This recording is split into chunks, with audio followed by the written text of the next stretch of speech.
What up, everybody? It's the Chord Room. Happy to be here. Man, this is crazy. We back. We back on Throwback Zoom because of some technical difficulties. But it is what it is, man. It feel funny. I ain't gonna lie. It feel real funny being on. This is crazy. But hold up. Let me see how this is gonna look. Let me get this set up. I think this is good. The gallery is good, right? This is good. Yep. This is good. All right. So, but I'm still happy, man. I'm still happy. I got my brothers with me, man. Like I definitely. Yes, sir. Man, we got first of all, we got the boy Trim. We got the boy Troy, aka Introvert. We got the boy Mark, aka Beats Mode. Yes, sir. What's going on, y'all? How y'all doing, man? Y'all great? Y'all good? I'm good, bro. Blessed on this, man. I'm happy as well, man. Like definitely, I wanted to get y'all on, man, because we got a lot of things in the future. We got some things in the present going on now. Yeah. And I just wanted to kick it with y'all. Honestly, I just wanted to kick it with y'all and talk. You know what I'm saying? Try to get some feedback on some things, and we just talk about what y'all got going on, man. So first, we want to congratulate Trem on his first album, full album. Third. Man, full album.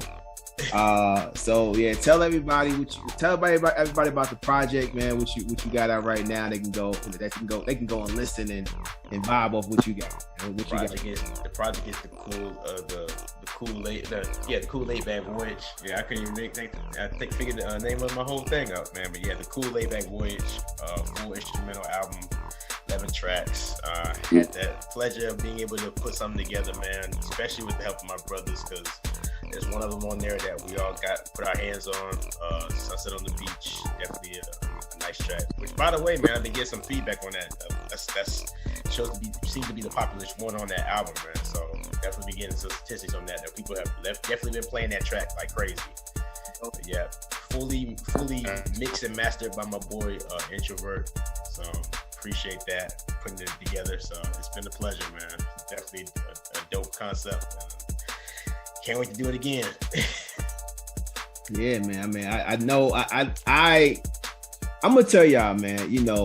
And I think I said this on. We did the collab yesterday, but I'm gonna tell y'all.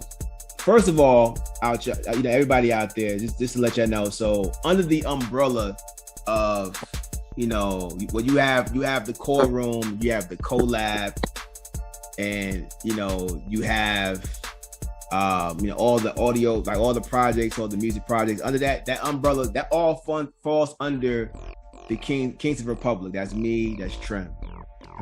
And a lot of times when I'm a part of something, and like I've been a part of projects where it's like you may not like what you're a part of, but you ride with it because you're a part of it. You know what I'm saying? You like, yo, you know what? I feel like I can make this better if I'm in this position. You know what I mean? Like I'm always a team player. Always a team player. Even if it's bad, if my people is doing it, I'm gonna ride with you. Because I'm gonna try to figure out how I can make it better. But in this particular situation where we got these podcasts and we got albums and stuff like that, I'm really proud to be a part of what we doing. You know what I mean? Like everything that we put forward has been really, really good. So from Old Mugs' Dark Ages, to the Chord Room, to collab, to the Direction remix that we have out, Old Mugs featuring, J-Tag, Introvert, John Doe, who else is on there? Car G, and I put my little 2 cents in the beginning, you know what I'm saying? But the way that came together was amazing. You know what I'm saying? I listen to it every day. You should too. I'm just saying, if you on that treadmill, if you're trying to get that workout in, you should be listening to the Direction remix. every time I play it for somebody, when it comes to the second person spitting on the track, they always ask, "Who is that?" So go ahead, it's your bird, man. Take your bow on that one, sir. I'm just saying, we gonna put together a Direction podcast. Let you know, a Direction Remix podcast. I'm trying to get everybody on. So y'all be on the lookout for that. Hopefully that be coming out really soon. And on top of that, we got the Renaissance Project by Old Muggs coming out towards the end of the year, which I'm telling y'all, like, this is gonna be his best project, hands down. Yeah. Oh yeah. FYI, don't let it fool you. Mark got bars too. Don't let that slide. Oh boy, got bars. Beast Mode got bars. Beast Mode got bars. Listen. He just don't say nothing. Listen, Mark. Don't let him. If you don't want to rap, don't let him. He always trying to get somebody to rap. This man does it on his own. I ain't gotta do nothing. He always trying to get somebody to rap, man. Like I be trying to tell, like, he always wants to get me to rap, and I'm like, yo, I'm not a rapper, yo. Bro, that's what I be telling him, bro. I tell him I'm not a rapper, bro. I'm not. Yeah. You're gonna be a rapper, but my Dropbox got a whole bunch of something what you've been dropping. So, are you holding evidence, bro? Of course. Right. Hey, I'll say this though. Trim has a way of identifying like talent. So if he's telling any of us that we should rap, I'm gonna go with Trim. So Clint, I'm gonna need to. That's not going. Listen, that's not that. Listen, I'm gonna tell you, if I do rap, because I got some stuff that I was going to do, but nah. I'm gonna tell you. I put it like this. I'm only going to rap if I really, really have to. Like for example, right? And we're gonna probably get into this when we do the intro for the Direction podcast. But for example, so the intro was supposed to be Trim, right? Right. So listen. So I'm gonna tell you the whole thing. We'll get into some other stuff, but the intro of it was supposed to be Trim. So Muggs, I told Muggs, I said, listen, Muggs, when we finished Direction, I said, listen, Muggs, I'll tell them all of them. I said, this don't sound like a remix. It just sounds like y'all got on the original and just started rapping. That's a difference, right? So I said, all right. I said, let's put something at the beginning, like somebody talking or something like that, just something different. Then go into the song, right? So he agreed with that. He said, yo, Trim can do it. Now I'm gonna tell y'all this. The minute he said that, I said, I'm gonna be doing this. Of course, because it was your idea. No. It's not because it's my idea. Because it was your idea. No, it's not because it's my idea. I knew he wasn't going to do it. The minute he said it. If I could get on there like Diddy and say, yeah. No, but you could have did anything. You could have did anything. That would not have fit. You could have did anything you wanted to do. That would not have fit. But when he said that Trim, all the people that came on there, then yeah, you was good. When he said that Trim was going to say something on a song, I said, oh no, he's not going to do that. Right? I've never heard him say anything on a song. Exactly. Right. So that's what I mean when I say I don't do something unless I have to do it. Because I said the minute he said that, I said, all right, Clint, later you're going to have to figure out what you're going to do. Now here's what I did though. I'm gonna tell you what I did. I said, so I let it go for a week. I didn't say nothing for a whole week. I said that the next week I said, well, yo, Trev, listen, if you need some help, I'll help you. Right? A few days later, he said, man, listen, I don't know. I think you should do it. Exactly. I already, in my mind, I already knew I was doing it anyway. I was just setting him up. You know what I mean? Yeah. I was trying to see. I wanted to see if he was going to actually do it. Yeah. I knew he wasn't going to do it. So we on the phone. I didn't have to put the beat together. That's it. There you go. Right. So we on the phone, right? We just talking, kicking it. Yeah. And I'm just mouthing stuff. I'm just talking, just trying to, he's like, what you doing? I'm like, I'm trying to put the intro together. I'm just sitting there talking. I say, yo, I'll call you back. I'm about to lay down the intro. Yeah. So I'd probably put it together in like 10 to 20 minutes about what I was gonna say on there. And I'm like, yo, I hope somebody likes it. You know what I mean? Because I'm just, you know what I'm saying? Like, but yeah, I say all to say, I'm not gonna rap unless I have to do something like that. That intro is fire. It's professional. It's like radio. Yeah, it like is. as Trim, when I first heard it, I was like, yo, I was going crazy. I was talking about but Troy, who mixed them? They put it together. Okay, you know, I exactly. Who gave me the product to mix them? I mean, it came. I'll say this. Okay, most times when people say rap, right, we think this rap, like something you hear on the radio, whatever. But what I would love personally to hear from you is like spoken word rap, because you a conscious brother, like you think things through. So I feel like you would sit down and you just combine like your thoughts with some sort of really more so rhyme, right? We can make it instrumental for you, and it could be like a spoken word rap thing, and you just do your thing. That's what me personally, that's what I would love to hear from you, man. I think you would like. Well, I would say this for the remix, because I got an idea for one of the songs, the Hempstead Night song that's gonna be featured on the Renaissance Project. I got an idea for that. If I have to do it, then I have an idea on how I'm gonna do that. Something like that in the beginning, if I have to. I promise you, I'm not planning on doing it. I'm not. That's not the plan. He planning on doing No, it. I don't. Okay. No, I don't. I promise you, I don't. I'm really trying to avoid it. But if I do have to do it, I'm going to do it. And you know what I'm saying? Because at the end of the day, I'll be the last resort. Look on the bright side. It's getting your points up for a songwriter. So there you go. Whatever, I don't know. But anyway, Mark next though. Mark is the next one. Nah, like we got. But we got so much, ahead, in terms of what we about to do here. So, you know what I'm saying? Like, yeah, I definitely, I'm excited for everybody. Cause we about to pull together like in the next year. Next year, we about to be busy. We're going to be busy. We already started. You know what I'm saying? We're going to be busy. So, I don't know where Troy went. I think he come back in. Bet. All right, everybody good? Cool. So, all right. So, everybody go out there, stream the cool laid back voyage. Yep. I got it. Okay.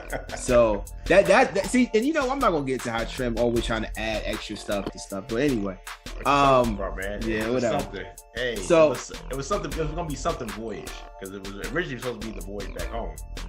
Then that would have flowed. That I would have flowed that out better. Nah, because the concept started coming together like as a story. So I'm like, when I first wanted to do an album, period, I wanted to do some kind of story concept already. But I started thinking that I wanted to really tell it forward, like later down the line. So I was like, it would be cool if everything I come up with, like a project, it would be connected some kind of way. So everything is going to be like a voyage type theme. It's going to have the word voyage into it, but it's just like the beginning of it right here. It's dope though. Yeah. I listen to that, and I'm not even an instrumental type guy. Like I don't. Now I do listen to jazz, a lot of jazz. You know what I'm saying? But hip hop, I normally don't do like instrument. But this album has opened my mind up, because I'm I open my mind up to a lot of stuff. So this opened me up to like saying, okay, I can get with this a lot more. So listen, we're gonna play a small game. This is a small game. So this is going to be called First Thought, right? So pretty much, what I'm going to say something. I want you to tell me. I'm gonna call on one of y'all. I want you to tell me the first thought in your head, and we'll kind of talk about what this is, right? So, Troy. Okay. Drake is bigger than Michael Jackson. What's your first thought?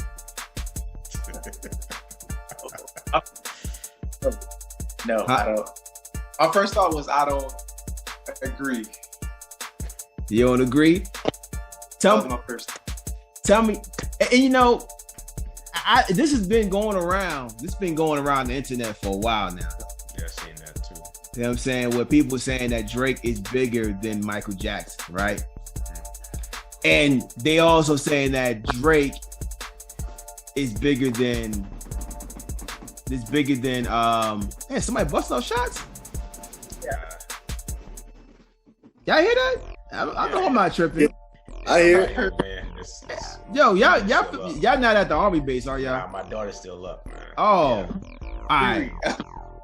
I'm like, yo, what's going on? But so like everybody's saying how Drake is bigger than Michael Jackson, and how he's bigger than who else? He's bigger than Jay-Z. Right?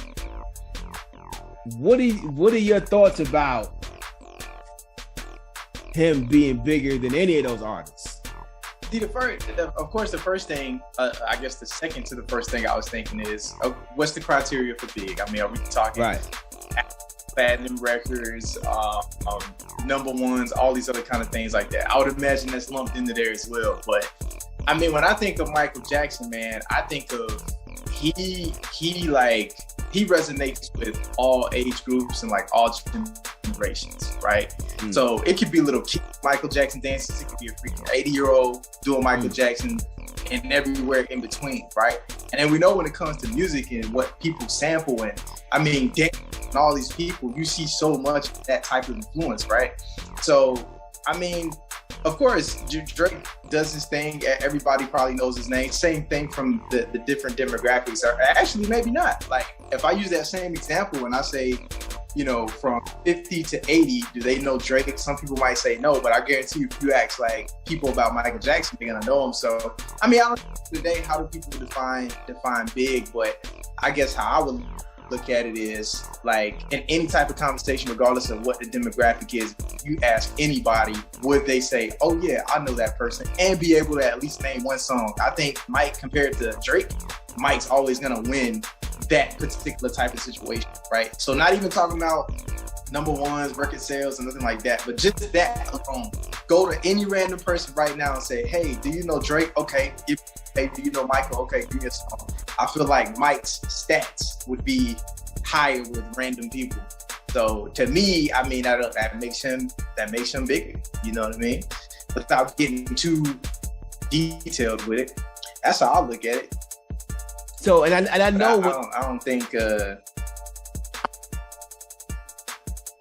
But I know when they talk about Drake, I know when they talk about Mike, they talk about record sales, right? I know that's what they're talking about, but we'll get into that in just a moment. Mark, what do you think when they say that he's bigger than Jay-Z? Who, Drake? Yeah. Nah. Right. So tell me. So what are your thoughts about that though? What do you think about that? I mean, just like what Troy was saying, like I feel like if you ask somebody, or you had to go around and ask random people about, you know, Drake or Jay-Z, you're gonna hear more people more familiar with Jay-Z. I mean, Jay-Z's been putting in work way longer than Drake, and he's still doing it, you know. And I just feel like his timeline's a little bit longer, and his music is still relevant, all the way from then all the way up to now. Like, you can't really compare that. Like, Drake is hot, and I won't say he's not, you know, and he does have a big fan base, but I just feel like Jay-Z was already kind of in the game, and it's not like he ever went anywhere. You know, he always stayed on top. Whatever he dropped, every album was timeless. There's nothing that he dropped that was just, you know what I'm saying? Everything that he's dropped has been gold. So I feel like, no, I wouldn't put Drake over Jay-Z, you know, in that sense. Got you. So, and that, once again, I think when they talk about that, I think they got to be speaking about record sales. Kenneth, what you think? What are your thoughts about just both Mike, him being bigger than Mike and Jay-Z? He's not. There's gonna be people that's gonna be you're gonna identify with him. I think mostly this current generation is gonna be identifying with him because most of the stuff that Drake's put out, a lot of the newer generation have grown up in school. Like his older records, they were in like either like high school or they get them refer back to a time when they were growing up with his stuff, as opposed to people like us. We can identify. We remember Michael Jackson and the impact he had. We were there, or as we saw Jay-Z as he rose up to the position that he's at. So I think that we were going to identify more with that as opposed to new generation. But as far as like us being more seasoned and being able to look at like the grand scope of the impact of Michael Jackson, the impact of Jay-Z, the impact of Drake, I still say that Drake is can't compare to them because he's not. His music, they're gonna talk about hits, but his music doesn't have that impact to me as a Jay or Michael Jackson. That's just how I look at it. I mean, right. But I still give him an MC nod, though. Hey, that's your personal opinion. I mean, that's just your personal opinion. You know, if you want your MCs to do the tootsie step, whatever that is, it's cool. You know, that's what. But I would say this.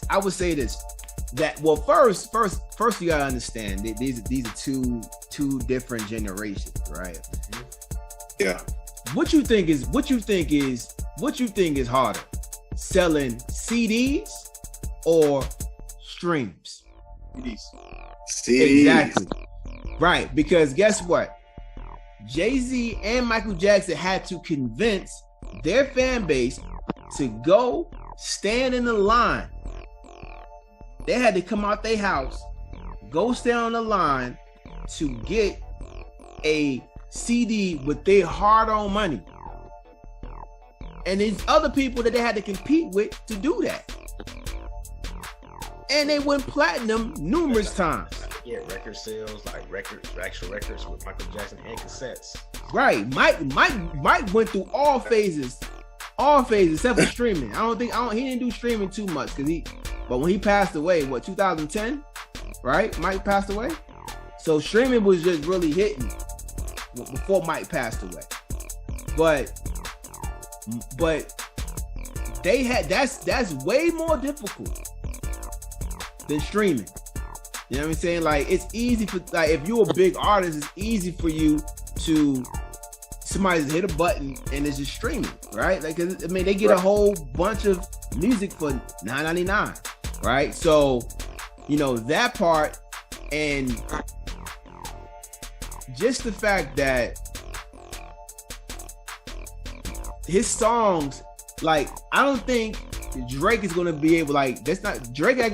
I don't see Drake being that artist, and he might be. Maybe I'll see this in the future, but I don't see him like somebody like popping on Drake and like really like Drake songs really getting the party jumping, like cracking. You know what I'm saying? Like he has a few joints, not like nothing like right. That's what I'm saying. But I'm talking about the whole catalog, right? Jay-Z, by the way, owns all. I mean, I don't think Drake owns all his records, all his songs. But when you look at Jay-Z's catalog, it says S. Carter Enterprises. So when you fully own your catalog, then we can talk. Let's not forget about Michael Jackson had grown people crying and fainting. I still don't understand that. Men and women. I still don't understand. Men and women, right? I still don't understand. Crying. I never understood what he was doing to do all that. I don't know. I still don't understand. Mike, he stand on the stage and just stare, bro. People would just. Yeah. But you got to have a different type of energy to do some stuff like that, bro. Your aura got to be crazy. Like Mike, you know how everybody said I can see the aura.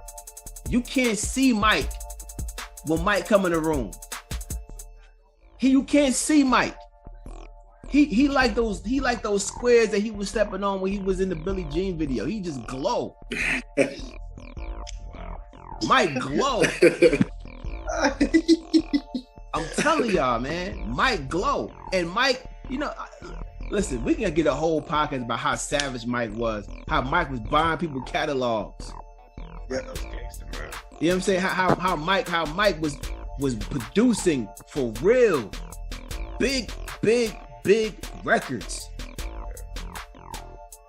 Big records. He was producing these songs, bro. Like, you can't, the impact. Jay-Z was making grown men who was sagging their pants wear button-ups. Come on, man. Drake don't have that impact. He can't impact the thug all the way up to the corporate America white guy. He ain't that guy. He ain't. That's great influence, man. Right. Impact is big. Impact is probably the biggest thing in any greatest of all time conversation, because you have to convince people that you are the one to follow when it comes to trends. Do you see anybody wearing heart parts in their hair? Somebody's out there doing it. Somebody. No. Yes. I'm talking about a generation. Somebody out there doing it. Somebody. Yes. But they not wearing. I don't see 20-year-olds wearing heart parts. I don't see it. I'm just saying. I'm just playing. I mean, that's just me. So, yeah, I think the consensus is that they can shut that down, right? I think that Drake got somebody out there writing this stuff. But he did confirm he has to use his ghostwriters, right? Hey, Michael Jackson did too. But we talk about a singer versus he a singer. He an R&B artist. He can use ghostwriters. / R&B / MC. No. Stop it. You're baiting me. Stop it, dog. Stop with the baiting. I'm not saying. Stop with the baiting, Trim. Stop it, dog. I'm not falling for you. He's not an MC, so stop it. He's an R&B artist. He's an R&B artist, and he gets the pass to use ghostwriters. Because Mike, Flow With You wrote Butterflies.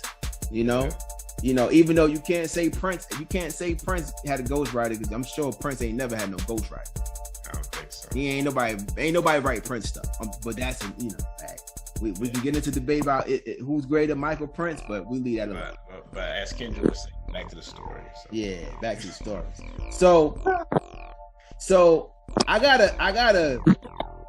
Did you know, right? Did you know? Because I just found this out the other day. So the song "They Know" by Shorty Low. I did not know that was a T.I. diss. Did y'all know that? Yeah. You did? Yeah. I did not know that was a T.I. diss. Now, T.I., I wish I had the clip to say it, but to show y'all. But T.I. was telling the story about how he met Shorty Low. I think he was kind of saying how off the rip it was kind of some type of competition or some type of, this is all alleged because I'm kind of like going off of what I heard from the story, but he met him. I think he met him around the way, and he met him rolling dice,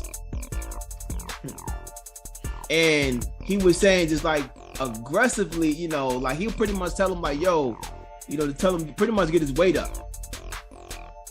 You know what I'm saying? Get your money up when you come around here. You know what I'm saying? Like, get your weight up. And he said that always resonated with him. So what'd he do? He got his weight up. Right? So then fast forward, he heard that he was rapping. And man, what's the name of the club? I want to say the club, I think it's called Crucial. Mm-hmm. In Atlanta? Yeah. Yep. Crucial is T.I.'s uncle's club. Wow.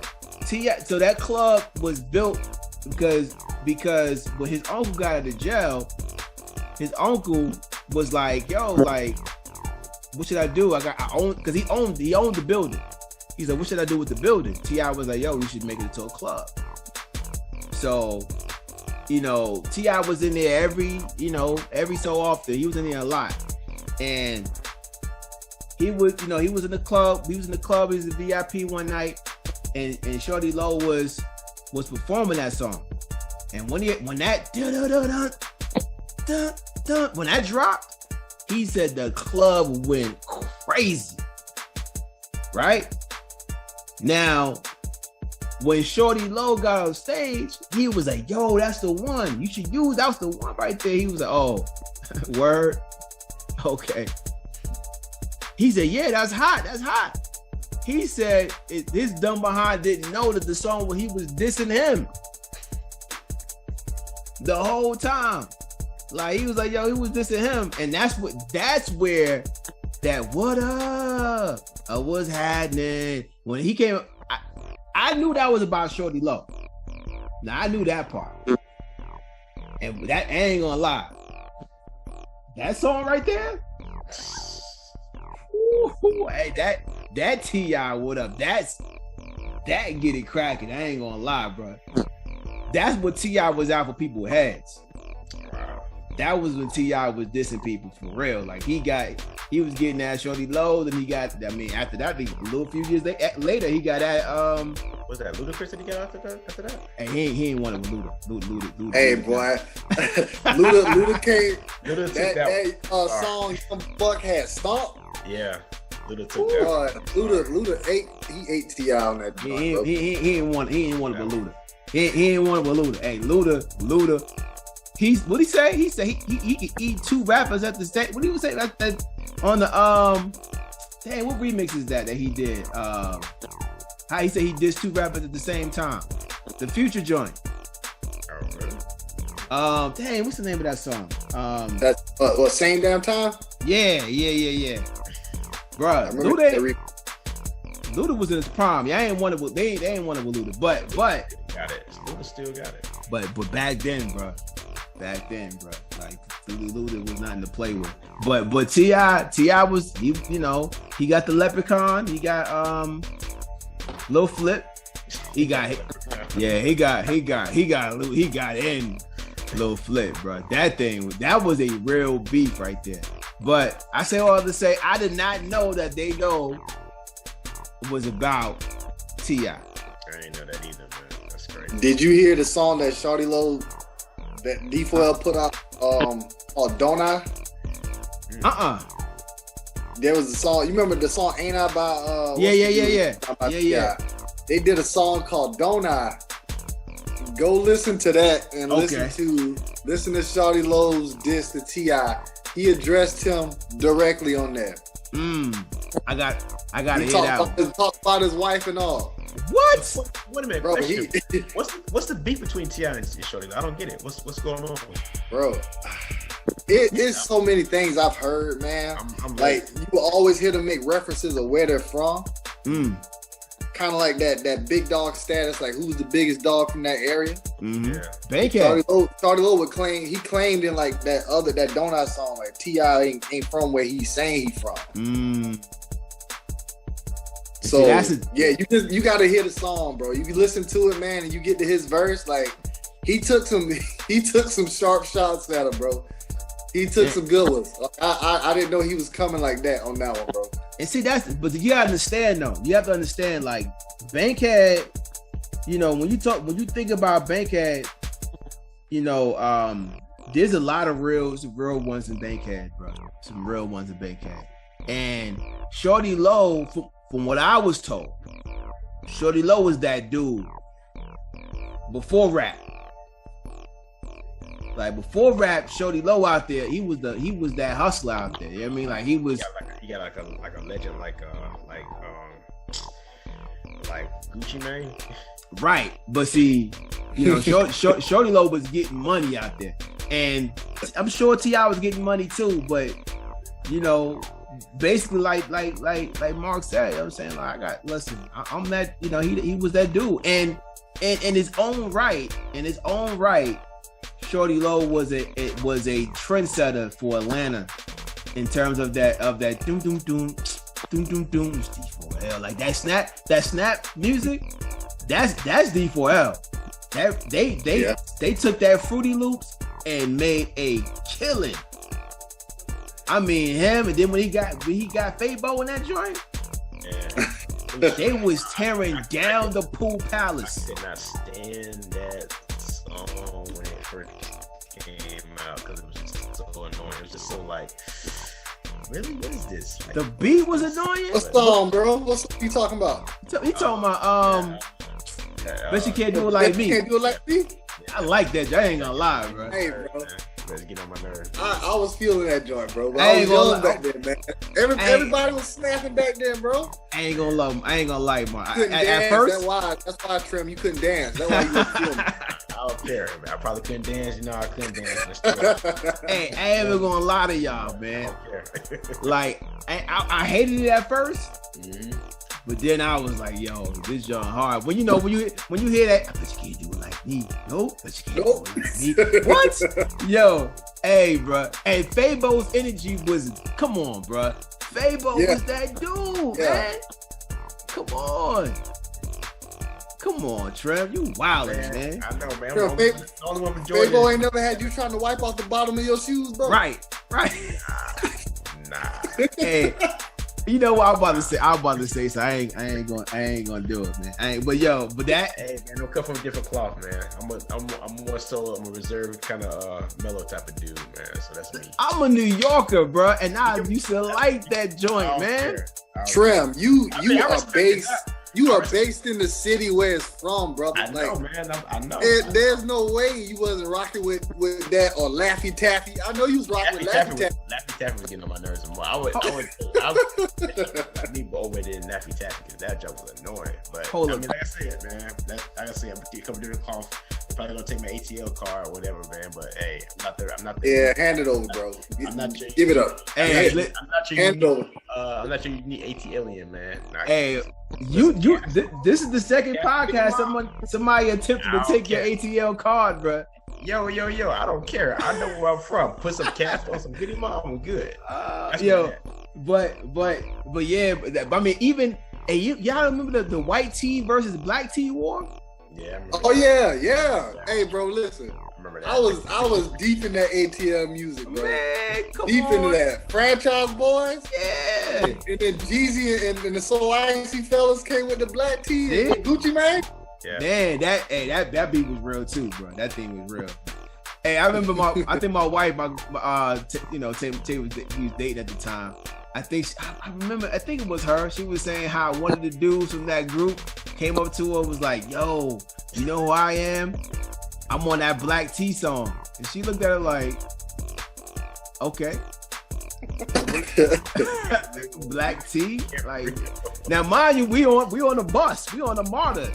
Oh wow. Why you know what I'm saying? Like her mom was you supposed to be that dude. Why you riding on the MARTA? You trying to catch the train to 5 points like me. That is kind of embarrassing because if you gonna drop that, you need to be having your own dude. You need to be like dropping beside the bus. But you know. So I'm just saying. But bro, a lot of those guys wouldn't get paid like that back then. They were just trying to get their voice heard on a song, and they felt like that gave them some stature. They really wasn't making money like that. Right. But that's just for y'all out there. That's that ATL. That's that beginning of the ATL, which I know now ain't back then. Them clothes were raw. Like that, man. That was a great y'all time. Y'all can't forget about Lil Jon, bro. Oh, John, yeah. Listen, Lil Jon was bringing everything. That crunk music, the snap, bro. Lil Jon definitely got his props. Lil Jon is a genius. Yes, He's a genius, bro, and he's still out here producing now. He is a genius. He took that same melody and made millions. Mm-hmm. He made millions. Shout out to Lil Jon, man. Hey, you know what?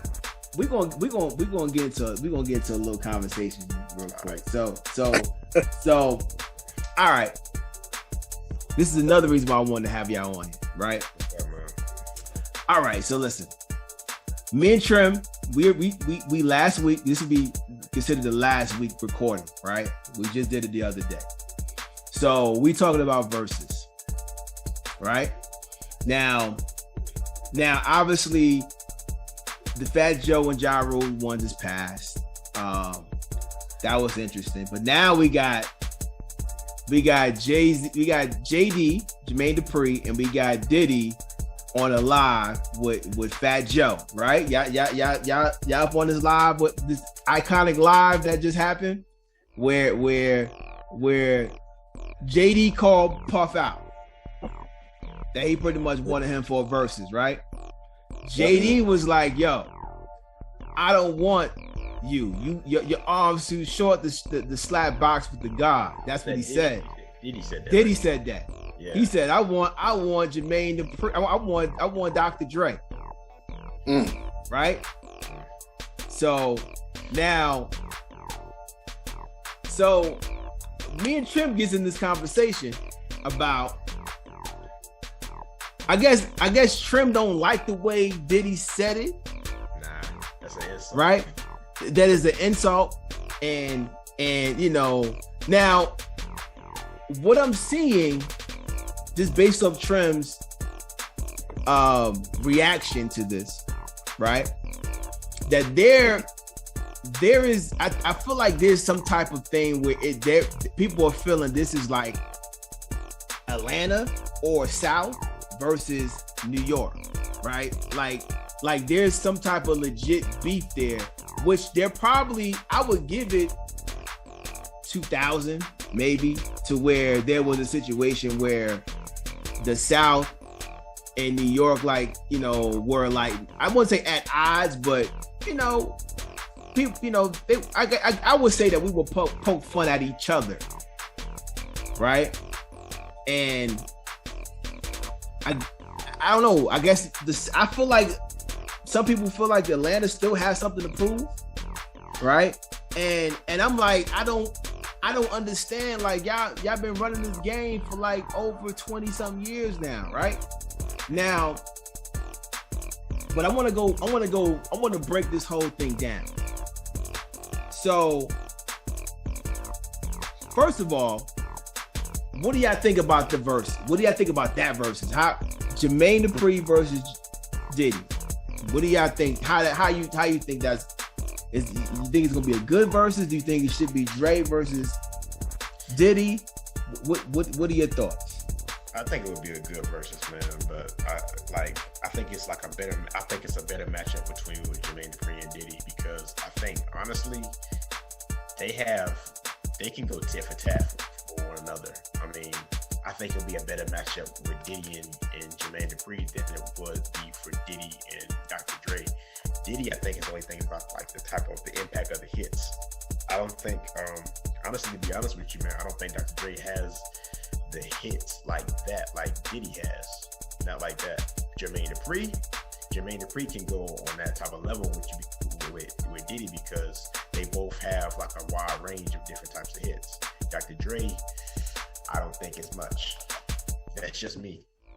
Okay, I'm real curious. I'm real curious to hear y'all too. Y'all let me know what y'all think about this. Man, bro, like Dre been producing forever, bro. Excuse me? I said Dr. Dre's been producing forever. Excuse me? He's been producing forever. Has he? Yes. Okay. Now I remember we had this conversation before, right? You were saying my man was fraud. He wasn't producing nothing. Right? So I'm gonna just leave it alone. Right? The light bulb just went back off in my head. I was like, all right, never mind. I remember you got on him bad last time, bro. And I'm just, but he is a producer, right? But I'm sorry, he is a producer. You're right. You're correct. Go ahead. Somewhat. Go ahead. Right. Go ahead. Somewhat. Go ahead. All right. So the songs that his name would be attached to, let's put it like that. Got it. Well, some pretty. He has some establishments with some pretty big artists. Right. I mean, needless to say, like Eminem, of course, like working with like 50 and stuff. Like he has a pretty decent catalog. that's his name is associated with. We're gonna say that. All right. Got it. But I mean, I agree with Trim. Like Jermaine Dupri has worked with a variety of artists. He has a lot of hits that came, you know, within that time frame of Atlanta just blowing up, and a lot of stuff was going on. You know, bringing people out like the Franchise Boys, and you know, working with people like, I mean, Bow Wow, of course. Like he had tons of hits at his age. The Brad Bone Crusher, like he has, like Monica, like he has so many people that like he worked with that down south, and they just kind of like took off and blew up, and he had a lot of responsibility in those records, like just helping put those things together. So I do feel like that, and then of course Diddy has hits with like everybody as well. So I feel like that would be a better matchup if it did come down to it for sure. Troy, what you think, dog?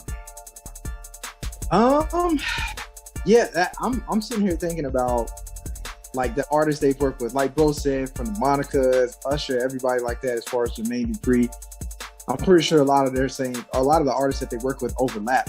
But I guess for me, part of my criteria would be who had a bigger footprint across the map and across the globe as far as people they've worked with, you know?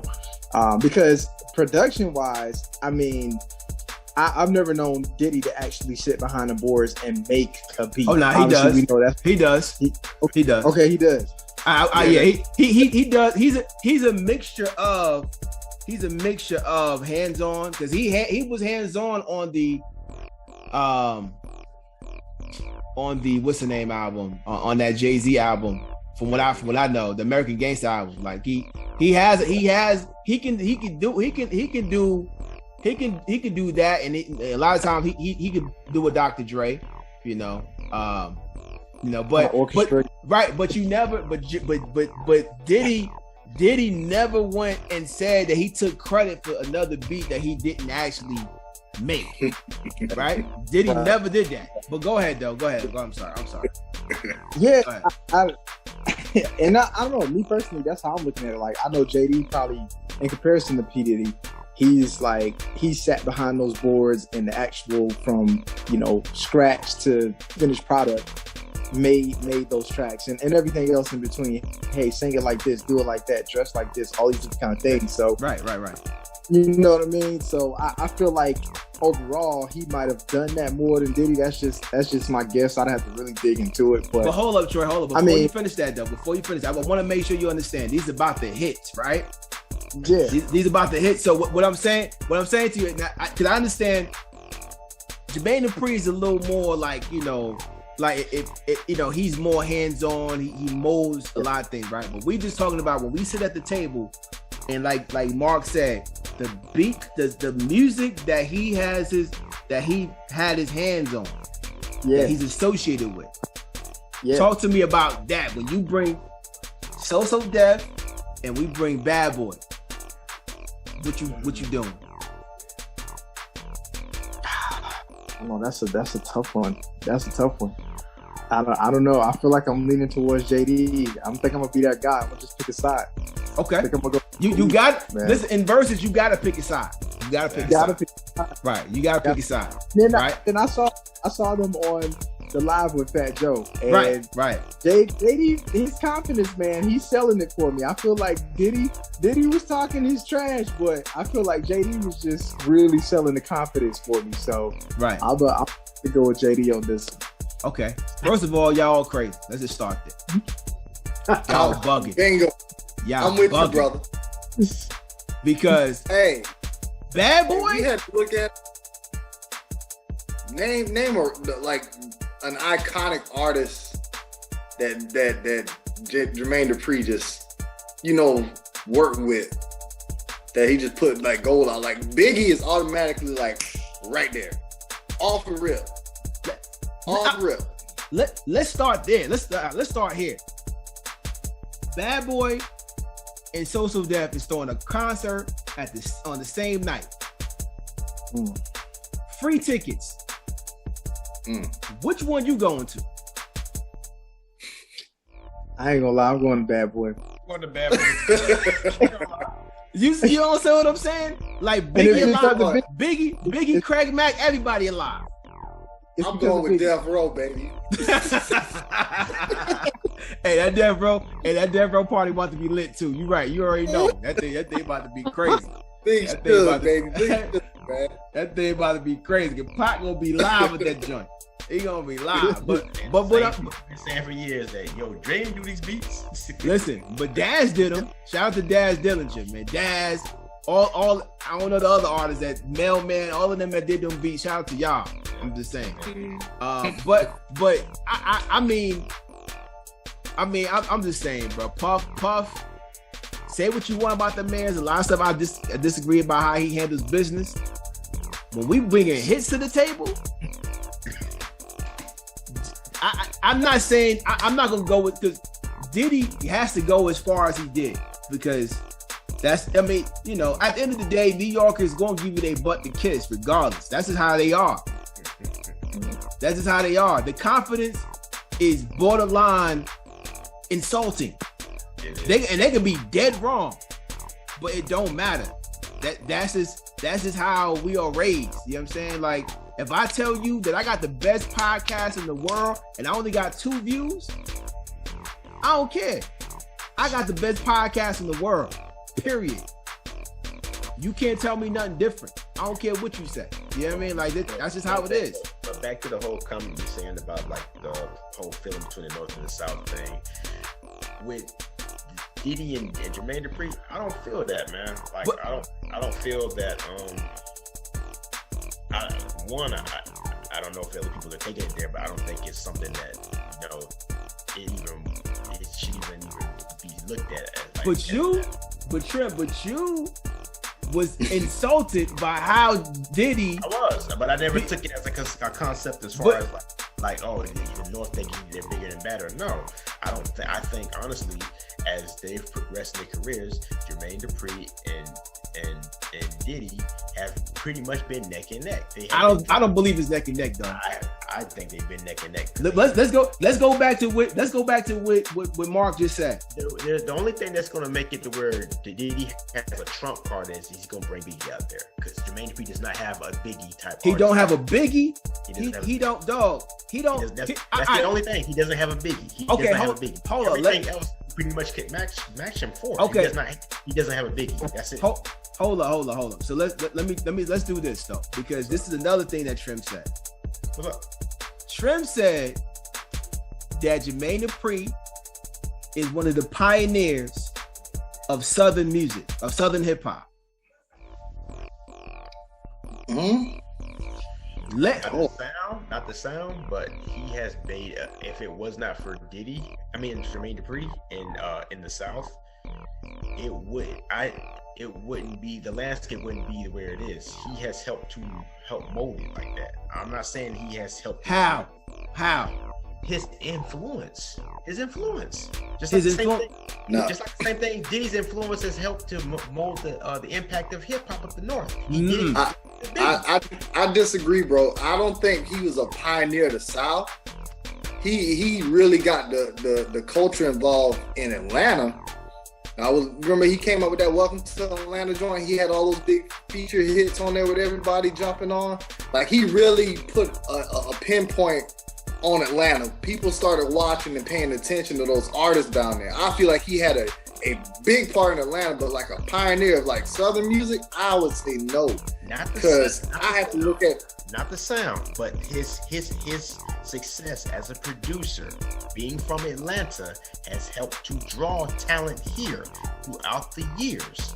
Can I ask a question? What? So you said his success. His success as a producer. So we're putting the success and pioneer of the South music, Southern music, Black music, right? We're putting those together, right? Mm-hmm.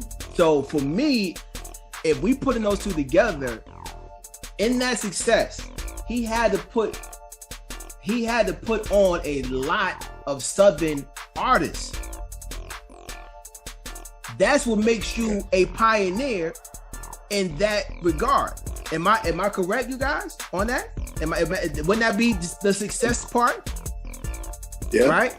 So when you look at So Def, how many Southern hip hop artists came off that label?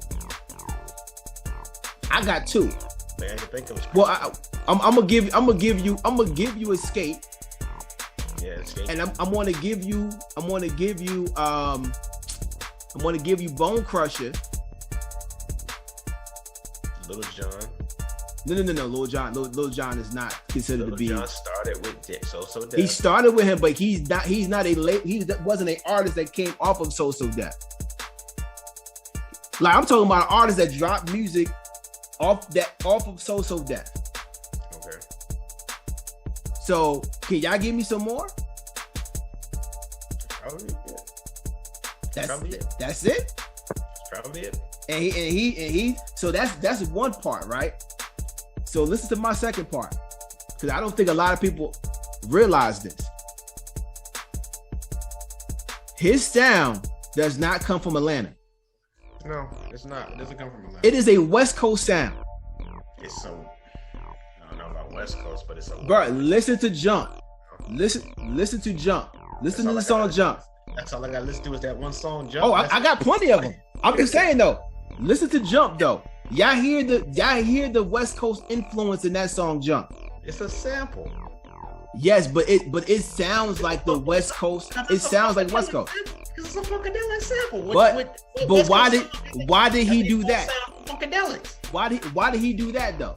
Yeah, it was clever because at the time the West was popping. He did something and it got their attention. Listen to Funkdafied. Funkdafied, yeah. These beats. Here's the thing. When Snoop went to No Limit, a lot of them sounded like he was from the South. The beats sounded like it was that because he had a Southern production team on No Limit, right? You listen to now even if you go to, as far as like well, I'll leave that one alone. But just sticking with Jermaine Dupri, I'm saying I didn't get Southern music from Jermaine Dupri.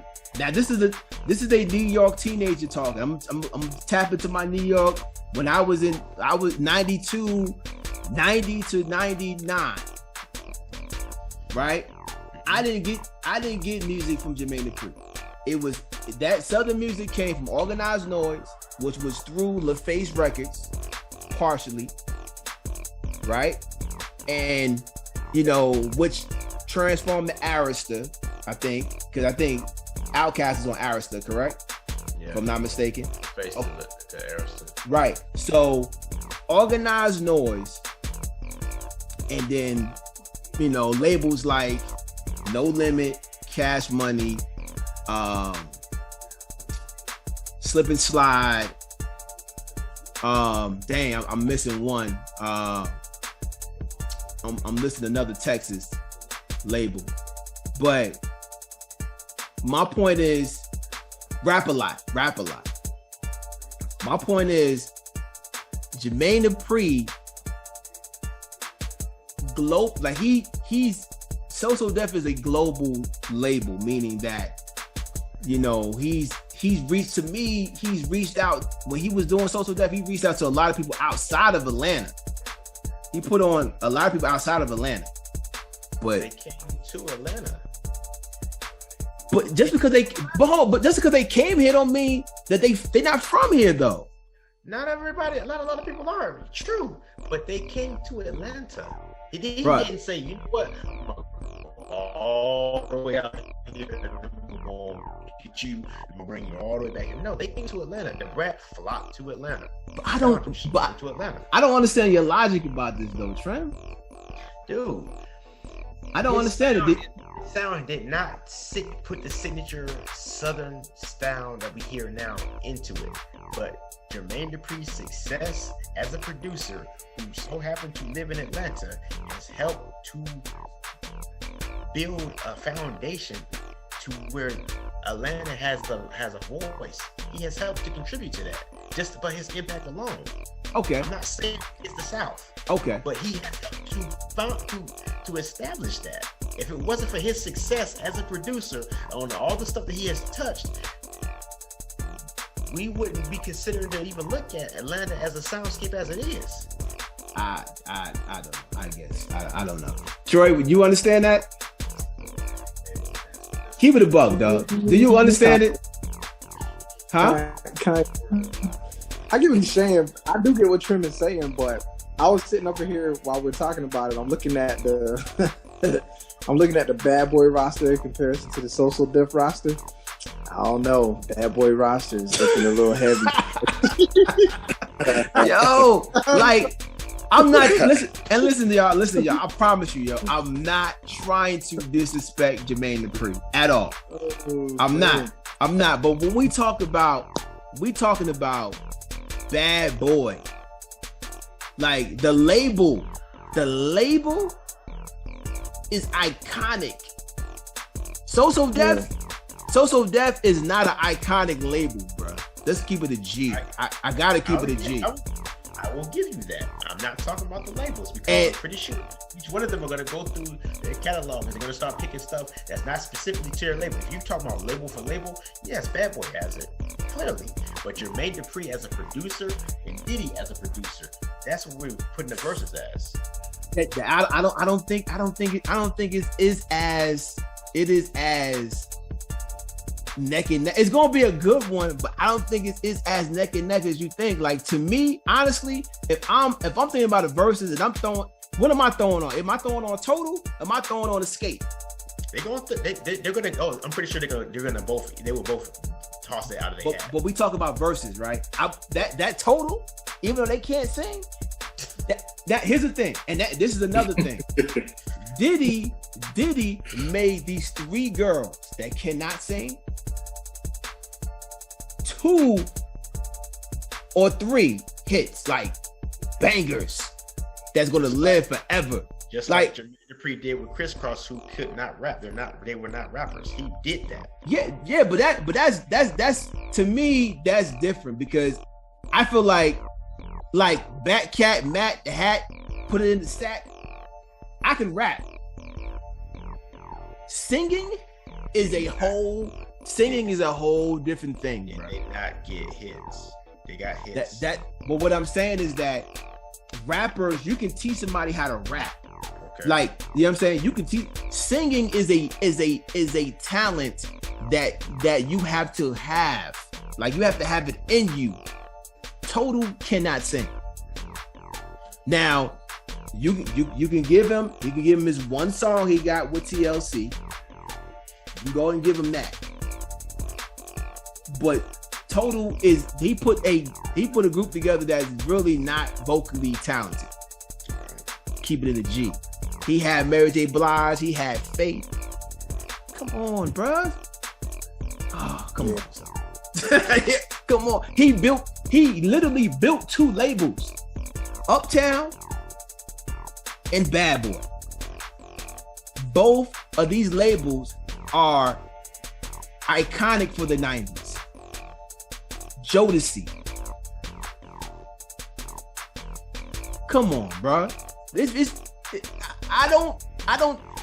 I see it's going to be I think it's going to be a great versus, but come on, bro. Diddy can go. It's infinite with these songs. You know what Denzel said in Training Day, man. I'm surgical with this thing, Jake. He gonna be in there. I mean, shots gonna be letting off. And like I said, once again, I'm not saying that I'm not disrespecting Jermaine Dupri, but it's Bad Boy. Bro. That's all I gotta say. But all right, so listen. So I want to kind of go left on this, because the reason why I brought up those 2 is because T.I. goes live after that, right? Now here's why I have a problem with T.I. In this live, I don't necessarily disagree with a lot of stuff that he was saying, but at the same time, I don't feel like it was a reason to bring it up. All right, we're in 2021, and this rap class is very unified. These rappers, you know, are probably more unified than my you know, the rappers that I came from, right? T.I. in the last 3 or 4 years has brought up this whole thing about New York and Atlanta, or New York and the South. He keeps on bringing it up, right? And like I said earlier, I know New York gives you your behind the kiss. That's just, and he knows, because he's been going up to New York probably since he was in, you know, maybe 9 or 10, right? So he knows that when you go to New York, no one's going to give you any type of respect until you can prove that you deserve that respect. They gonna always get on you. T.I. had to prove that. He had to prove his respect in New York, and he went up there every summer, right? But after on this live, he just keeps on bringing up, because, you know, 50 don't want to battle, right? Because 50's like Diddy. He's like, yo, nah, I'm good. I'm good on you, right? Like, I just don't want it. But the way T.I. is trying to make it seem like the reason why they are saying this because they think that New York is better than the South. That's the thing. I don't think it warrants a need to even like that. That's just me. Yeah, he's been bringing this up for 3-4 years straight. He did it on a podcast when he had Goody Mob on there. He did it on another podcast when he had Fabulous on there, you know. And I'm like, yo, I want to get your thoughts on this, because I feel like he's bringing, like, he's trying to divide. Like, bringing these things up, to me, it caused a division. You understand what I'm saying? Like, people, I don't feel like you should bring up the fact, you know, bring up like your feelings about, because no one nowhere in this live with Jermaine Dupri and Diddy, Diddy never said that the reason why he doesn't want to battle him is because he's better than him. It's like the South is beneath him. But in this live, he kept on. He was like, man, he said, y'all ain't gonna sit here and act like Atlanta ain't been running this thing all these years. There ain't gonna be none of that. It ain't gonna be none of that. It ain't gonna be none of that. Like, no one's saying that. Yeah, I don't think it warrants for T.I. to go in that type of space. But I mean, I think he might be trying to draw attention or trying to gain some momentum for his cause. But I don't think it warrants that. It needs to go there. But that's just me. But Troy, so you saw the live. Did you get, as far as like Diddy and Jermaine Dupri, did you get the whole thing about him feeling like the South is beneath him? No, I didn't pick up on that. You know, like, we know Verzuz is supposed to be like a celebration at the end of the day of careers, right. But like you said, you know, the New York demeanor first and foremost is, I'm better than you. I don't care what the situation is. So when the conversation is had, and even from a Jermaine Dupri and being from Atlanta, whatever, it's just the nature of what they do. It's always a competitive type thing. You know, I mean, they even went on to talk heavy brothers is brotherly love and all that, but nobody in this particular realm is going to get on there and play all nice and everything like that. That's just how it's going to go.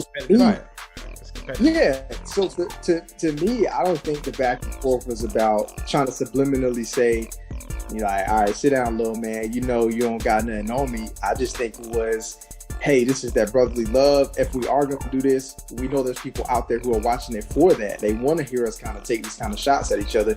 So if we want there to be a big turnout and for Verzuz to continue to be big and successful, then, you know, we got to do it like this. But I don't think the underlying tone was that, like, you know what I mean? And I think those two guys at the end of the day, kind of like what we're talking about, again, even just sitting here looking on the phone, looking at the rosters, comparing the artists on the label, you can look on Google, pull up two screens and say, yep, those 4 artists had more of an impact than those 10 artists right there. And you're not even through the whole list yet. So I think even between them, they know what's real in terms of when you start identifying specific criteria.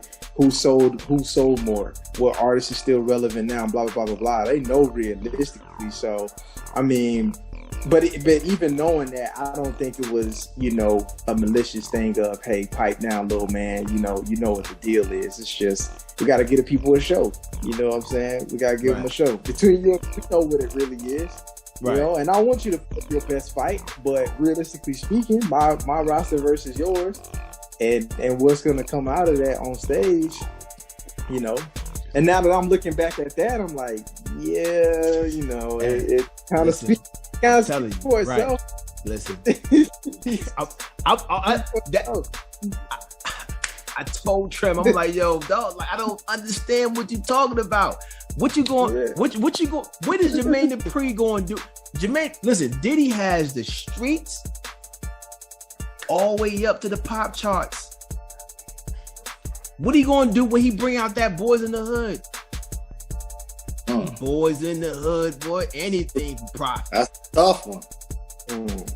Come on, dog. That he got South. What are you going to do when he bring out that 8-ball MJG? Wait a minute. What did he do with 8-ball MJG? What? Bro, you can't be serious, bro. They was on Bad Boy South? Because they was on Bad Boy South. You didn't just ask that. Because they was on Bad Boy South, right? That's what it is. Dog, he resurrected 8-ball and MJG. Because they was on Bad Boy South. No. Diddy resurrected. What he done? Because it was on Bad Boy South, right? Dog, hold up. Kenneth, what are you talking about, bro? Because it was on. Yes, they were on Bad Boy South. Oh my goodness. They were on. I'm trying to understand what you're talking about when you're talking about. Yes, because he was on Bad Boy. Yes, they were on Bad Boy South. I'm going for labels. Yes, Diddy has this. I will give you that. But what I'm talking about as far as producing hits. But no, what I'm saying that each one has done under their hand. All I'm saying is that Diddy didn't touch that album. What album? Produced it. What album? He didn't touch the 8-ball MJG album. Dog. He executive produced it.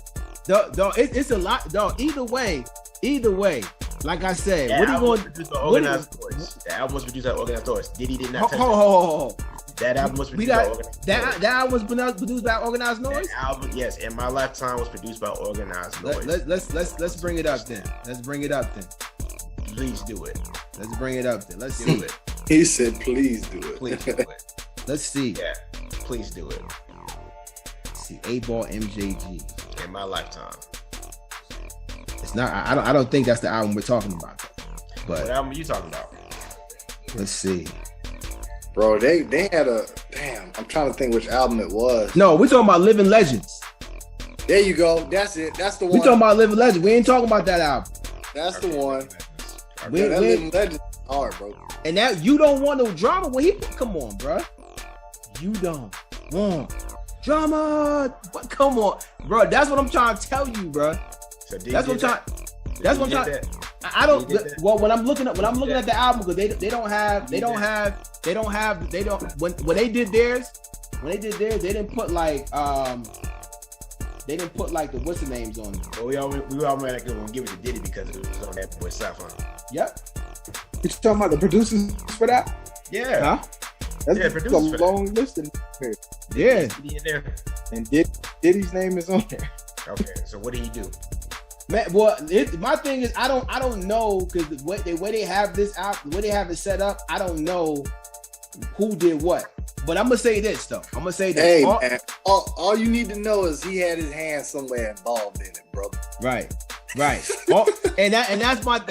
all I'm saying is that he gonna go from the streets and he gonna bring it up to the pop charts. I don't think Jermaine Dupri had any street joints. I'm just saying. I don't think he got the street joints either. I agree with you in that. But going back to this conversation we having about South versus New York. All right. So Mark, yo, what is your and you who's younger? I keep on forgetting who's younger. Troy's younger, right? Troy, yeah. Okay, got you. So Mark, what do you think? What's your thoughts about this? Because like I said, I don't feel like there is a reason why T.I. is bringing this up. Like And he keeps on bringing it up. I promise. If y'all do your research, he's brought this up numerous times. Bro, T.I. just waiting for his turn, bro. He just want to get on there. That's all. I mean, I see he been trying his luck with 50 for a good little minute. He been 50 trying. don't care about hip hop. I said 50 ain't entertaining that crap at all. I think T.I. just ready for his turn, and he just kind of jumping out there to see who's going to bite and come back. To me, it's just a strategy, man, just to see how he can work his way into getting to a versus with somebody, build up the hype, get the momentum going, and just make it blow up. Right. But he backed out. He backed out on that Busta Rhymes one. Yeah, but nobody wants a Buster. But if I can though, going back to Living Legends with Abel and MJG, Diddy's featured on here as far as producers, because I went beyond Tidal. You can't go beyond titles. It's the greatest one of all time. I see Devore and Vanix. I see Nash and Merrick. I see the Wonder Twins. I see Derek D. Angeletti. I see Devour and Vanix again. I see Yoga. I see Gorilla Tech. I see Yoga again. I see Anthony Scores Wallace. I see Bangladesh again. I see Little John. I see Bangladesh again. I see Red Spider. I see Derek D. Angeletti and Pop Tracks. I see Cool and Drake. I don't see Diddy, but I see Diddy featured on a track. And number 2, that's it. But hey, Diddy, I'm pretty sure. Yeah. Since Diddy performed that, he's gonna bring it in his bag. Okay. He probably won't, because he really don't need it. Okay. Yeah. He really don't need it. He really don't need it. But we're going as far as producers here.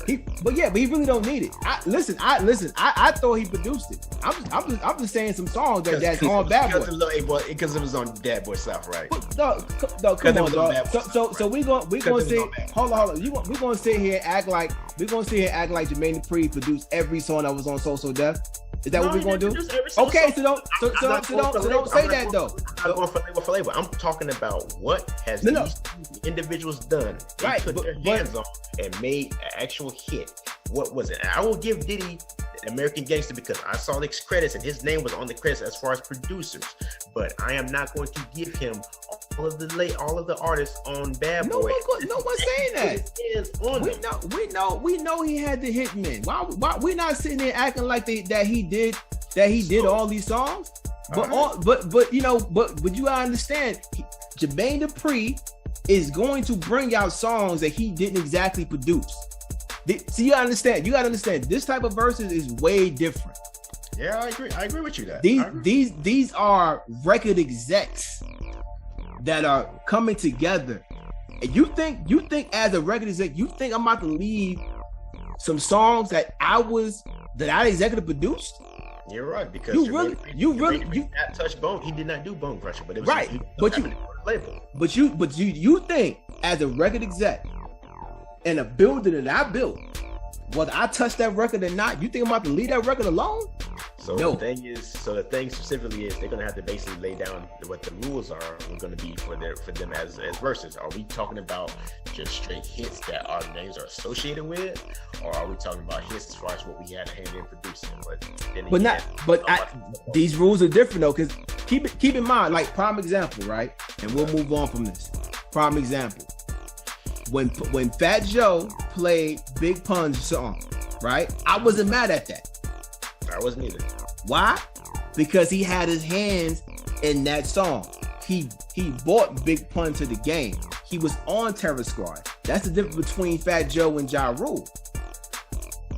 Fat Joe was a record exec as well. So I'm not about to leave you think I'm gonna be in a battle and leave Big Pun out this? Of course not. When I brought Big Pun to the game and I made Pun a millionaire. He's not gonna leave out Biggie. No. But Puff had his hands on it. He produced a lot of them songs. Big, right, so. I'm not denying that. I guarantee Anthony. I guarantee that Where I'm From by Anthony Hamilton. I guarantee Jermaine Dupri did not produce that song. But I would be mad if he played it. Why would I? I mean, he's the executive producer. But that all I'm saying is, listen, it's Bad Boy. Take that. Take that. But we'll move on. He definitely didn't produce that song. Shoot, listen, this Anthony Hamilton song, I don't think he did any of these songs on the Anthony Hamilton album. I don't think he did either. Yeah, I don't think so. But all right, so listen, our last topic, I'll let y'all guys go. Appreciate you guys first for hanging in there, man. This is a small little thing. So I want to get into this little mystery that I saw on Instagram. And I wish I had the clip. I really wanted to show this clip. Matter of fact, you know what? I know I'm gonna have to edit this thing anyway. So I think I can share my screen and I'm gonna play the clip. Can y'all see this? Yeah, I can see it. All right, so listen to this clip here. Can you hear it? Mr. C called. Yeah. On the phone. And it was crazy too. But both times I talked to him, he said he started the conversation, we were off the same way. He was like, the real B.I.G. Right. You know, it was like that was the way he started both. But this particular time, it was like the funniest. I didn't realize dude was that funny. Like stuff he say is real funny. Because what happened was, I ain't gonna put nobody on blast, but another rapper wanted to do a song with him. And he felt that the other rapper was a biter. And the other rapper wanted him to lay his vocals first, and then he was going to come in. He was worried that, you know, the other rapper was going to try to bite off of his rhyme. He's like, yo, how should I play this? I want to do it because dude is big, but I don't want this, you know, the song to come out, and he's sitting there doing me. Right. You know? And my words to Big was, dog, you dope. You nasty as fuck on the mic. So if you really spit that ism, no matter how much he try to sound like you, he ain't gonna sound as good as you. Right. You know what I'm saying? Because I mean, it's just like, you know, you can put whatever type of kit and extra parts on a 300. When a real Bentley pull up, Right. you dig? So I mean, you know, it's that type of thing. Word. One time. So I thought this was an interesting post, right? Because he's not giving up. Like, Kane is not telling anybody who this rapper is. Like, and nobody, if it wasn't clear to anybody, there was a rapper. Now, this is 90, I think 94, 93 or 94. Yeah, somewhere in there. So there's a rapper that wanted to do a song with Big, but Big was suspect of the rapper, saying that the rapper like the copy of other rappers. Like, he just bite up people. And what made it even more suspect is that the rapper wanted him to lay his vocals down first, and then he was gonna come behind him and do his verse. Now, my hip hop antennas go up, and I want to know really, like, who's this rapper, right? So there were a few people. Now, when you look in the comments on this post, there's a few people that the crowd or the people who follow him was saying, you know, who it was, right? Pretty much saying who the rapper was. Some people say it was Tupac.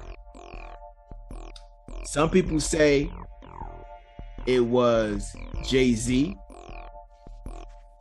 Some people say it was Raekwon or Ghostface. And some people say it was LL Cool J. Now, just to kind of give some backstory. Well, first of all, to ask y'all this. Out of these rappers that I just mentioned, because this is the majority of all of them, do you think, one, which one of these rappers you think would do something like this? And two, do you think it's any of them?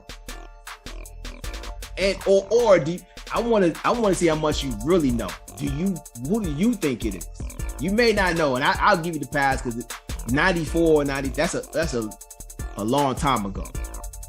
But I would want to know who you think it would be. Now, keep in mind, once again, this is not around 94. I'm gonna give it 1994, somewhere around there. You know. Now, keep in mind, the key word was that it was a big rapper, because Big really wanted to do it, but he was like, "Yo, it's a big rapper, and you know, it will be a good look for him." So, the people, first of all, the people that I listed, who do y'all think is any of those, or which one of those you think would do something like that? Yeah, it's probably maybe LL. LL? Yeah, that's just me. Okay,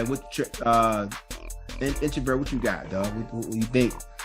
I was thinking LL. I was thinking like every name that you called off, I feel like they all had their own individual style to where they wouldn't have to try to, you know, go that route. But I was thinking LL. Okay. Now, before I get to you, Marlon, keep in mind the reason why Raekwon and Ghostface came up is because there was a beef between them, where, you know, they were talking about how Big was biting off of Nas's album covers and stuff like that, and then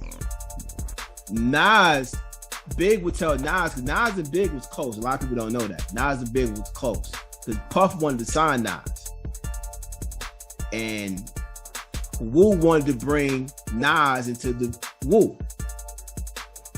He was going to be like a 9th or 10th member in the Wu. So there was Big telling Nas like, "Yo, they biting off you," because the Wu adopts like the 5%. You know, that's that 5% talk. I don't know if y'all go do your research about what 5% is, but Nas was the first to bring that type of vibe to the game, right? And Wu kind of enhanced it and made it theirs, right? Right. So you got Big telling Nas like, "Yo, them niggas biting off you. They biting off you."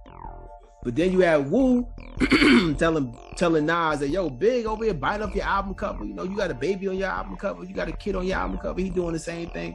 That's why those individuals came in. So, Mark, who you think? You got any ideas who this could be?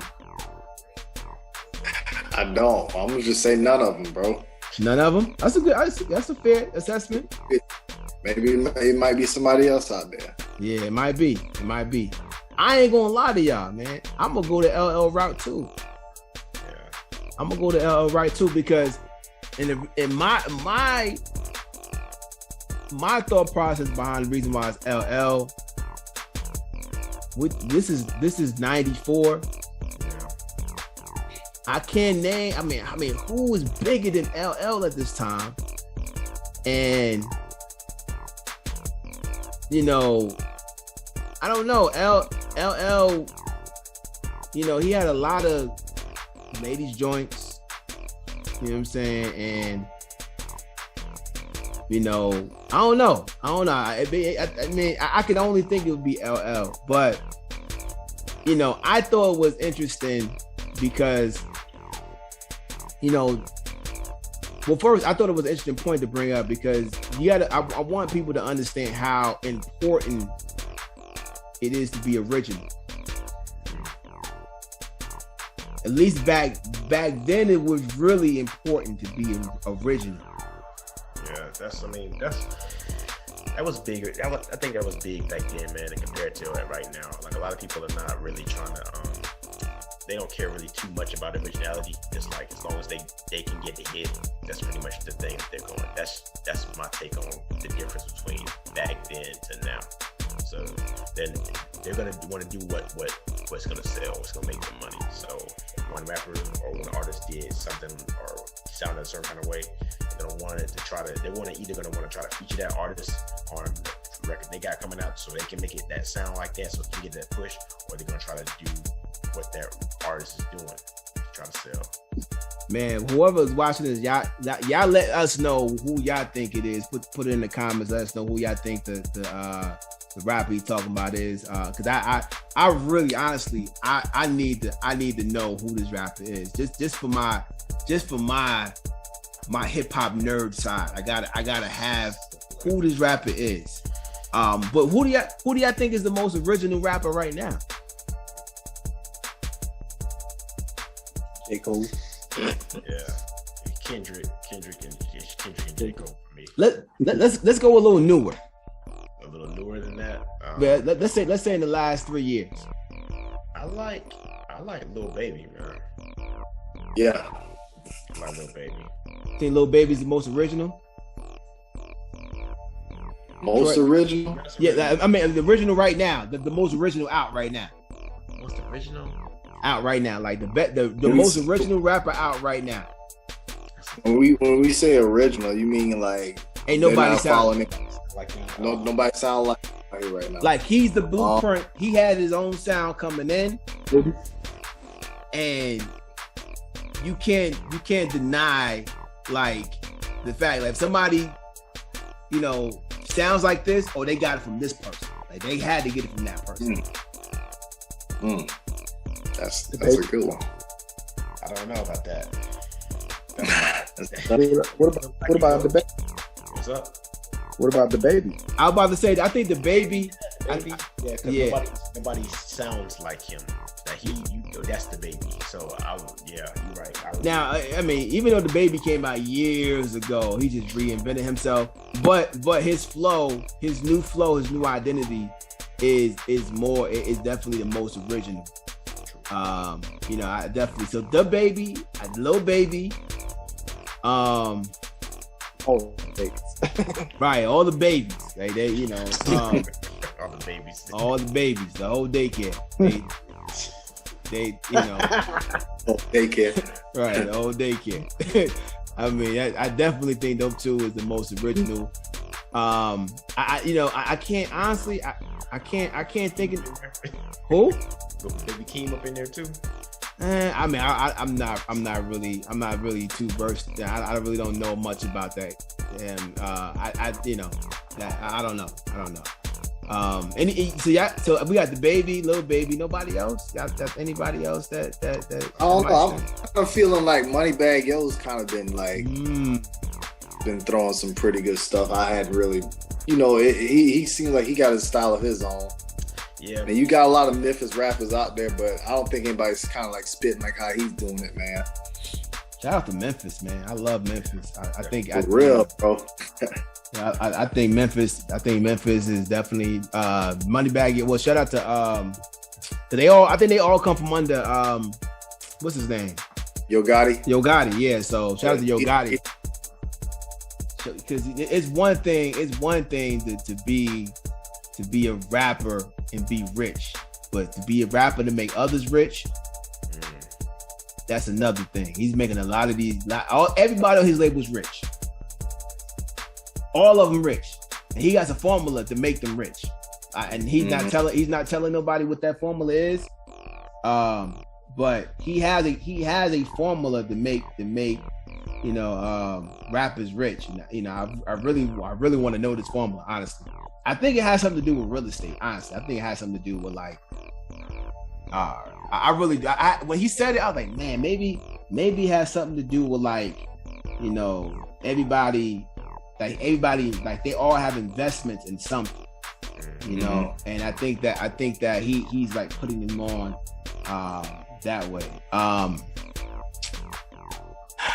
Man, I'm gonna widen it out. I'm gonna widen it out a little bit. I know, like a lot of these rappers that are original have reinvented themselves and kind of came back out. But Griselda, like ain't nobody sounding like Westside Gunn. Like ain't nobody sounding like nothing. Definitely ain't sounding like Benny and Conway, you know what I'm saying? Like but just the sound alone just is just original. Like the way the beats that they choose are crazy. You know what I'm saying? Like they on some other stuff, but and they put out a lot of music. Like like I was like, yo, these dudes drop 3 albums a year. Like I'm not even exaggerating. Like they put out 3 albums a year. They stay busy, man. They stay with it. They like the new No Limit over there. Exactly. But yeah, but just as far as like, you know, like I definitely think the Baby and them and Lil Baby, y'all digging Lil Nas X? We're gonna move on. I don't think the kid's music is terrible. Gotcha. I would say that. I noticed on his new album, Kanye did help produce one of the beats, one of his big singles. Didn't necessarily care for the video, but the beat was fire. The beat was fire to the song. Gotcha. I mean, he just doing too many antics, man, to try to get as much attention as he can. Yeah, the antics is what's like kind of like but I mean, his music isn't terrible, not to me. You know, I'm a Mozzie fan. Y'all know Mozzie? I heard Mozzie before. Y'all know Mozzie? Check out Mozzie. He on the West Coast. He you know, I'm a Mozzie fan. I don't. Mozzie's been out. Here's the thing. Mozzie's been out for a while. He's been out for a while. Probably I want to say back maybe around 2015, somewhere in there, 14. But his voice is, you know, I'm a fan of rappers who change the temperature on songs. Like when everybody rapping, they doing their thing, but when somebody like Mozzie get on the track, it just goes in a different direction. You know what I'm saying? Like, you know, he just stands out. You know, but you know, shout out to Mozzie. That's one of my personal favorites out right now. But that's it for us, man. That's it for us. You know, anybody else we got anything else we want to talk about or say before we get up out of here? Well, QV3, man, what you guys got going on as far as upcoming projects and that we can look forward to seeing? Introvert, what you got? I know you've been cooking, man. Yeah, for sure, man. Just put together my first lo-fi instrumental album. So to anyone who listens to lo-fi out there, it's like those study beats, relax, chill. I mean, you can lay down, stare up at the clouds, stare up at the stars, just kind of reminisce and think about your next move. Just real relaxed, you know, chill type melodic vibes. You know, I put some nice percussion bass lines on there, just kind of minimal in nature to complement it. And I mean, yeah, it's just stuff to chill to, man. Ride to, study, just chill. So that's what I got coming up. The album's done. Artwork's done. Shout out to Walt, man. You know, that guy's amazing. You give him some ideas and he's really gonna hook it up. So he hooked up some very, very nice artwork for me. And now it's just you know, picking a date, going through the streaming platforms to get it released, picking a date and getting it out there. So I predict probably late October it'll be coming out. But of course, you know, on my social media, I'll have a date on there for when it'll drop. But definitely something you'll want to check out. Definitely something you want to listen to. It falls into that category of the whole lo-fi vibe, study beats and all of that. But I feel like I took a slightly different approach to it. So it won't be like exactly the same as what you've heard before. So yeah. And actually, the idea of me doing my project and the sound and the vibe, like the way it is, it came from Introvert. So one who inspired me to put something together in that realm, because honestly I think he does lo-fi way better than I do.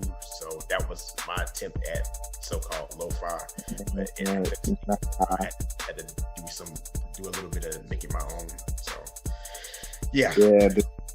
We all do our thing, man. Honestly, Trim, whenever you said that you were gonna put together a lo-fi album, that's what made it click for me to do it. Because when I think back, like the years of making tracks, when I would let people hear it, the common like feedback that I would get is, yo, that's chill, that's relaxed, or I feel like this should, you know, it could be a nice background, all that kind of stuff. And so it never really sunk in to me. And so when all of us, we were talking about projects and stuff and working on whatnot, but when you locked into it, it's like it clicked automatically for me. Like, I need to just lock in and get this done, because that is my natural go-to vibe. You know what I mean? The only time, really, in my opinion, I mean, I have some tracks that are like, you know, hip hop, rap, all that good stuff. But when it's really that is when we all collab on it. So we create a melody or whatever, and we start passing it around. But as far as like what I generate myself, typically it's like that more relaxed, between 75 to 85 BPM type vibes. So yeah. So I'm excited about it. 14 tracks right now. Might sneak a couple more in there. I don't know. We'll see. That did 11. But, Mark about to do Mark, you doing one too? Y'all about to get the double disc deluxe from me. Mine is not on the lo-fi vibe, man. Really, man, my style is just different. Like I can just kind of just jump out the box and just do whatever. So mine's probably gonna drop the beginning of October. I'm thinking because I'm gonna drop some tracks that I've used like samples with. I'm gonna come with some trap beats on there. I'm gonna have some smooth like R&B type vibes. Probably a couple of lo-fi tracks on there. I'm just basically wanting to just kind of just let the world see just like, you know, I got like versatility with the beats. I can do a little bit of everything. So that's kind of going to be my lane when it comes to it. I'm thinking about maybe 14 like Troy is doing. Just kind of getting a certain number of each one, but it's all going to kind of be combined into that album. Yeah, man, it's coming together pretty good. I worked on one in the airport yesterday while I was waiting because I had that long layover there, man. And that's what's up. The first thing I did when I got in the car when Troy came and picked me up from the airport, I was like, yo, check this out, listen to it. And after he just sat there and vibed to it, he was like, yo, that got to go on the album. I was like, I felt that as soon as I was listening to it. Like I listened to it all the way like flying. So yeah, Trim, you ain't heard this one yet, bro. But I promise you, bro, you gonna love it. You gonna love it, bro. Man, this is exciting, man. I can't wait. I can't wait to hear what those sound like, man. I'm telling you, like for real, like definitely, definitely. Yo, can y'all hear? I told this whole podcast I have my TV on. Y'all can hear that? Yeah, I can. Nah, I didn't hear it. I thought you was playing football or something up in there. Nah, seriously, can you hear it? I can hear it. Why would you let me be on the podcast and let my TV be on this whole time? I ain't know. I didn't hear it. I ain't know. It was overpowering the conversation, you know. Man, I can hear it's like background, but I got what kind of producer of a podcast is this, bro? I'm just saying. Put some music in the background. Oh man. Anyway, I'm sitting there like, 'cause I got my headphones, and I'm still like, dang, I left this TV on this whole time. But anyway, man. But so yeah, though, it's definitely gonna be. I know they're gonna be off the chain, so definitely can't wait to hear those. And listen, bro, I'm telling you this. I mean, even this Hempstead Nights. That's all I gotta say, bro. When we do this Hempstead Nights, it's about to be. I'm working on some things, man. I'm praying that they come through, man. I'm just gonna put it out there. Hopefully everything lines up. Cause I ain't gonna say it on here. I'm just gonna leave it at that. But yeah, man. Listen. We can end it like that. You know what I'm saying? So listen. On behalf of QV3, my TV, we're gonna say peace. Take care. Subscribe for the very latest.